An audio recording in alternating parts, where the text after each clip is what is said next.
Dean হুইজেন 20 বছর বয়সী একজন স্প্যানিশ ডিফেন্ডার। আমরা তাকে স্প্যানিশ বলে জানলেও তিনি মূলত একজন ডাচ। 2005 সালে নেদারল্যান্ডে জন্মগ্রহণ করে সে। ডিন হুইজেনের বয়স যখন 5 তখন তার ফ্যামিলি তাকে নিয়ে পাড়ি জমায় স্পেনে। তারপরে স্পেনের ক্লাব মালাগায় তার ফুটবল ক্যারিয়ার শুরু হয়। ইভেন দেন নেদারল্যান্ডের নানান ইয়ট টিমেও খেলেছেন সে।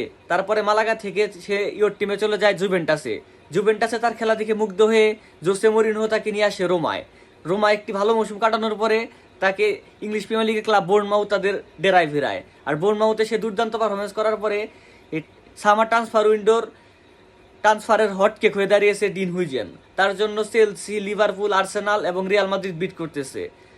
যদিও ডিন হুইজেনের ড্রিম ক্লাব রিয়াল মাদ্রিদ এবং তার রোল মডেল সার্জিও রামোস। অন্য সব ক্লাব তাকে চাইলেও সে যেতে চায় শুধুমাত্র রিয়াল মাদ্রিদে। রিয়াল মাদ্রিদ প্রথমে তার রিলিজ ক্লজ 50 মিলিয়ন সেটা বেশি মনে করলেও সেটা প্রদান করতে অনিচ্ছুক ছিল। কিন্তু এখন রিয়াল মাদ্রিদ জাবি আলোনসো আসার পরে জাবি আলোনসোর পছন্দের প্লেয়ার হয় ডিন হুইজেন। রিয়াল মাদ্রিদ তার প্রতি ইন্টারেস্টেড। কিন্তু রিয়াল মাদ্রিদ দেরি করাতে ওইদিকে লিভারপুল, চেলসি এবং আর্সেনাল এই রিলিজ ক্লজ প্রদান করার জন্য মুখিয়ে আছে। রিয়াল মাদ্রিদের এখন উচিত দ্রুত রিলিজ ক্লজটা পে করে ডিন হুইজেনকে মাদ্রিদ ডেরায় ফেরানো।